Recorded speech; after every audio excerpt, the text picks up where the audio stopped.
You can't keep holding on to something that God is telling you to let go of. Sometimes we wonder why we don't feel close to God, and sometimes it's because there's stuff that is hindering our relationship, and one of the things that it can be is what we're holding on to. I wrote a personal journal, which is 10 steps to get closer to God. And on my second step, I wrote about how to cut stuff off of your life. And I basically talked about how you cannot expect God to give you the fullness of himself when you're still carrying things. Just the same way he doesn't want you to be on the fence about him. He wants you to be all in. And I called this like journal/devotional, Becoming Her in Christ. I wrote, say yes to God, because know that your yes will cost you. Your yes to God will cost you a lot. It will cost you friendships, it'll cost you relationships, it'll cost you being in certain spaces. It will cost you sometimes even a little bit of your peace and safety net, because the things that we used to go and run to for peace and for sanctuary, we're not running to those things anymore, we're running to God, and it's going to feel uncomfortable. You're going to feel like you're losing yourself.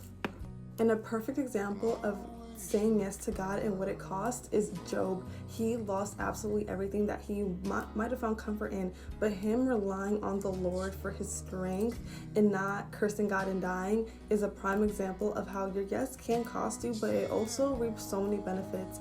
If he had not said yes, he wouldn't have lost everything, but if he also didn't say yes, he wouldn't have gained everything he did at the end, especially a personal relationship with Christ, which is so important.